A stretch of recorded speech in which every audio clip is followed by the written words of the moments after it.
얼마 전 인도와 중국의 국경 분쟁 지역인 라다크에서 벌어진 유혈 충돌로 인도군 20명과 중국군 5명이 사망하는 최악의 유혈 사태가 벌어졌는데요. 이는 1975년 이후 처음으로 사망자가 발생한 것입니다. 결국 며칠 전에는 중국과 인도 국경에서 45년 만에 총격이 발생한 데 이어 중국 관영 언론이 전쟁 준비도 돼 있다고 위협하면서 양국이 일촉즉발의 위기를 맞고 있습니다. 이번 대립은 6탄전에 이어 총격전까지 벌어지며 다음은 중화기 교전으로 확대될 가능성도 있다고 하는데요. 실제로 양국이 국경 분쟁 지역의 군사력을 증강하면서 탱크까지 배치해 탱크전이 발생할 가능성이 대두되고 있는 가운데 한국산 무기들이 주목을 받고 있습니다. 자세히 알아보겠습니다. 해발 4,000m가 넘고 기온이 영하 섭씨 45도까지 내려가는 라다크 지역은 탱크를 운용하기는 좋지 않은 환경인데요. 또한 산악지대는 지형이험준의 탱크의 기동이 제한됩니다. 게다가 산소 농도가 낮아 탱크 디젤 엔진이 정상적인 성능을 발휘할 수 없습니다. 이 때문에 중국은 무겁고 둔한 중형 탱크 대신 보병에게 큰 위협이 될 수 있는 경전차를 라다크 인근에 배치했습니다. 중국이 이 지역에 배치한 경전차는 2019년에 등장한 최신 15식 경전차로 중량 50톤급 주력전차가 제대로 활동할 수 없는 티베트 고원지대나 중국 남부 베트남 국경지대 등에서 사용할 수 있도록 개발한 중량 35톤급의 경전차입니다. 15식 경전차는 차체 크기를 줄임과 동시에 자동 장전장치 채택을 통해 승조원을 3명으로 줄이고 포탑의 높이와 폭도 최대한으로 억제하였습니다. 차체는 중국이 독자 개발한 복합장갑으로 보호되며 차체 전면과 측면, 포탑에는 착탈이 가능한 폭발식 반응 장갑이 적용됐습니다. 이 정도 방어력이라면 서방 측 보병 전투장갑차에 40mm급 철갑탄을 방어할 수 있는 것은 물론 보병이 휴대하는 대전차 미사일에 대해서도 어느 정도 방어력을 보여줄 수 있을 것이라는 분석입니다. 화력 역시 준수한데요. 중국은 15식 경전차의 주포로 105mm 규격을 채택했습니다. 중국 측이 공개한 재원에 따르면 주포는 날개 안정식 철갑탄을 사격했을 때 2km 거리에서 균질 함량 강판 300mm급, 대전차고 폭탄을 사격했을 때 거리 관계없이 유효 사거리 내에서 400mm급 관통력을 가진 것으로 알려져 있습니다. 이 정도 수준이면 인도군의 T-72급 전차를 충분히 파괴할 수 있습니다. 15식은 필요할 경우 주포에서 발사되는 GP2 포발사 대전차 미사일도 쏠 수 있는데요. 사거리는 5km, 관통력은 600mm급입니다. 이는 재원상으로 인도군이 보유한 모든 전차를 격파할 수 있는 공격력입니다. 또한 한국의 K1이나 K2 전차처럼 유기압 서스펜션을 채택해 차대의 높낮이를 조절해 5도 내외의 추가적인 전차포 방열 각도도 얻을 수 있어 산악지형 등에 대응하는 데 효과적입니다. 중국 15식 경전차는 고지대 작전에 대응해 파워팩의 기존의 터보 장치의 직렬로 연결되는 추가 터빈 장치를 장착하였습니다. 그 덕분에 8V150hb 엔진은 평시 884마력의 출력을 발휘하지만 추가 터빈을 가동하면 1000마력 이상으로 출력이 상승해 고산지대나 험지에서 높은 효율을 보여줄 것으로 보입니다. 이 같은 중국의 움직임의 인도는 최신 전투기를 배치함과 동시에 평균 고도가 3600m나 되는 라다크 지역에서 사용할 수 있는 경전차를 긴급히 요구하고 있습니다. 신형 경전차 도입 사업을 발표하고 긴급 예산까지 편성한 인도 육군은 신형 경전차의 핵심 조건으로 공수와 화력, 그리고 즉각 조달을 꼽았는데요. C-17A나 IL-76 같은 수송기로 공중 수송이 가능하고 적 전차를 일격에 무력화시킬 수 있는 강력한 화력도 갖춰야 합니다. 최대한 빨리 납품될 수 있도록 이미 생산 중이거나 생산 라인이 갖춰져 있어야 합니다. 경전차가 시급한 인도군의 대안 중 하나가 바로 한국에서 수입한 K9 기반형 경전차입니다. 지난 7월 27일 인도의 국방과학연구소인 DRDO가 K9 자주포 기반 경전차 개발 사업을 발표하였습니다. 인도 육군은 파키스탄과 국경 분쟁에서 중국의 자주포를 뭉개버린 K9 자주포를 상당히 신뢰하는데요. 중국과의 국경 분쟁에 대비해 K9 자주포의 3000m 이상의 고산지역 기동 테스트를 실시한 결과 K9 자주포에 장착된 1000마력급의 MT881 파워팩과 기동체계가 고산지역에서도 효과적으로 작동됨을 확인했습니다. 이에 DRDO는 근본적인 해결책으로 15식 경전차와 제대로 맞설 수 있는 K9 기반형 경전차를 제안한 것이죠. 인도는 신뢰성이 입증된 K9 자주포의 차대에 벨기에 CMI사가 개발한 C3105 포탑을 결합해 신뢰성이 우수한 전투 중량 35톤급의 경전차를 급조하는 것이 가능하다고 보고 있습니다. C3105 포탑은 전체 중량이 4.5톤에 불과하지만 나토 표준 L7 전차포탄약을 발사할 수 있는 105mm 고압 저반동포를 장착하고 있습니다. 장착된 105mm 포의 부항각은 플러스 42도 마이너스 10도이며 자동장전 장치를 갖추고 있어 전차장과 포수만으로 운용이 가능합니다.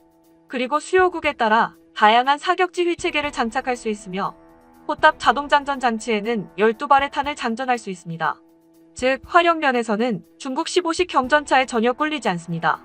K9 자주포 차대는 10m 거리 안에서 폭발한 152mm 고폭탄 파편 방어를 위하여 두께 19mm의 고경도 철판을 갖추고 있어 14.5mm 철갑탄 방어까지 가능합니다. 인도 육군의 두 번째 대하는 경전차를 직접 도입하는 방법입니다. 가장 많이 거론되는 경전차는 러시아제 스프루트인데요. 인도가 스프루트를 1순위로 점찍은 이유는 공수와 화력 때문입니다.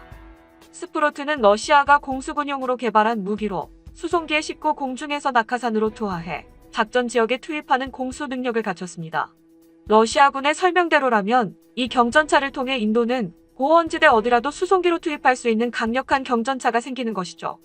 스프루트는 전투 중량이 18톤에 불과하지만 주포는 인도군 주력 전차인 T-90에 탑재되는 EA-46의 반동을 줄인 EA-75 125mm 활강포를 사용하는데요. 하지만 스프루트는 중국도 1990년대에 도입을 검토했다가 포기한 무기로 약점이 많습니다. 이 경전차는 낙하산으로 직접 강화가 가능하다는 점을 빼면 장점이 거의 없습니다. 화력도 사실 장점으로 볼 수 없는데요. 18톤에 불과한 차체는 125mm의 엄청난 반동을 제대로 흡수하지 못해 정밀성에서 문제가 있다는 지적입니다. 이 때문에 스프루트는 주포 사격 전 차량을 정차하고 서스펜션을 최대로 내려 지면에 바짝 밀착시킨 뒤 사격하도록 권장하고 있습니다. 스타크래프트에 나오는 시즈모드 탱크를 생각하시면 이해가 빠르겠네요. 이렇게 사격하지 않으면 포신이 흔들려 명중률이 형편없이 낮아집니다. 그렇다고 서스펜션을 지면에 밀착시켜 사격을 하려 하면 사격을 준비하는 수초 동안 고정된 상태로 적의 시야에 그대로 노출되게 되죠.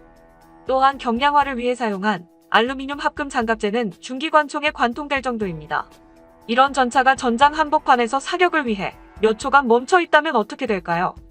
스타크래프트에서 시즈모드 하는 동안 파괴되는 탱크를 쉽게 보셨을 겁니다.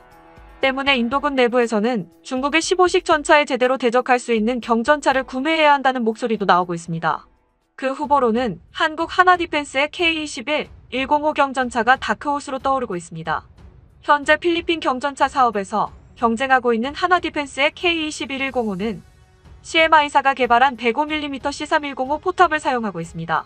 위에서 언급한 K9 경전차화에 사용되는 포탑과 같은 포탑이죠. 사실 경전차용 포탑으로는 유일하다고 할 수 있습니다. 105mm 주포는 우리 군이 보유한 모든 종류의 105mm 전차포탄 및 나토 표준 전차포탄을 운용할 수 있으며 42도의 포신 고각으로 최대 사거리 15km의 곡사 화력 지원도 가능합니다.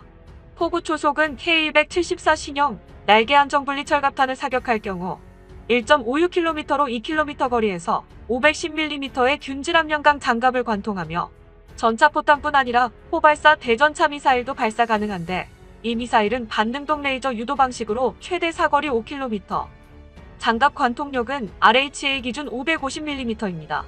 또한 포탑이 4.5톤의 경량이므로 K-21 차체에 얹어도 보병 전투 장갑차와 동일한 25톤의 전투 중량을 유지할 수 있으며 자동 장전 기능으로 탄약수가 필요 없어서 조종수 포함 대당 3명의 승무원으로 운용이 가능한 것은 물론 기동간 사격과 포수 조준경 단차장 파노라마 조준경을 연동한 헌터킬러 기능, 보하 및 수상 사격 능력 등 K-21 보병 전투 장갑차와 동일한 제반 성능을 갖추고 있습니다.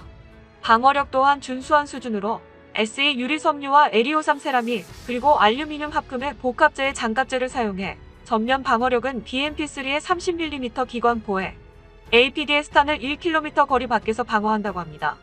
인도가 어떤 선택을 하든지 한국에게는 상당한 이익이 있습니다. 인도 국방부가 K9 자주포 기반형 경전차 개발을 결정한다 해도 현재 라이센스 생산 중인 K9의 경우 한국에서 공급한 부품을 인도의 중소기업들이 조립 생산하는 방식으로 한국의 이익이 많은 편입니다. 인도는 18개월 안에 세대의 시제 경전차를 급조하길 원하고 있는데요. 이는 인도 혼자서는 어림도 없습니다. 특히나 105mm C3105 포탑은 기존 K9 자주포 포탑과 비교해 아주 가볍고 반동도 약하므로 포탑에 맞추어 개발된 기동차대 전체에 대한 대규모 재설계가 필요합니다. 말이 K9 기반이지 K9 부품을 활용해 신형 경전차 차대를 새롭게 개발하는 것이나 마찬가지입니다. 당연히 K9 자주포를 설계한 하나테크원 기술진들이 L&T 쪽 기술 인력으로 참가해 K9 개조 사업을 지원할 가능성이 높습니다. 이렇게 해서 K9 기반 경전차가 개발되면 구성체계 중에 상당수는 한국이 제공할 가능성이 높습니다. 그 이유는 신뢰성이 필요한 차대용 고경도 강판부터 시작해 HSU 유기압 현수 장치와 궤도, 심지어 장착된 MT881 엔진마저도 독일제가 아니라 국내 STX 엔진이 공급하고 있기 때문입니다. 인도 입장에서도 높은 신뢰성이 요구되는 기동 부품을 국산화할 여유가 없으므로 당연히 핵심 기동 부품은 모두 한국에서 조달할 수밖에 없을 것입니다. 즉, 인도의 K9 기반 경전차 사업은 우리에게도 아주 좋은 사업 기회임이 분명합니다. 또한 인도 모디 총리가 극찬한 K9 자주포 면허 생산 사업이 성공적으로 진행되면서 한국산 무기에 대한 인도군의 인식이 매우 좋은 상황입니다. 화력과 방어력, 기동력과 같은 무기 체계 자체의 재원은 물론 납기 일정 등 인도군의 요구 사항 대부분을 충족하는 조건은 K21105뿐입니다. 인도군이 어떤 선택을 하든 인도-중국 국경 지역에는 중국이 자랑하는 최신형 경전차 15식과 한국의 무기가 대치하는 상황이 펼쳐질 가능성이 있습니다. 인도-파키스탄 국경 지역에서 한국의 K9 자주포의 뜨거운 맛을 본 중국이 어떤 대응을 할지 귀추가 주목되고 있습니다. 끝까지 시청해주셔서 감사합니다. 도움이 되셨다면 좋아요를, 다른 이야기도 궁금하시면 구독을 눌러주세요.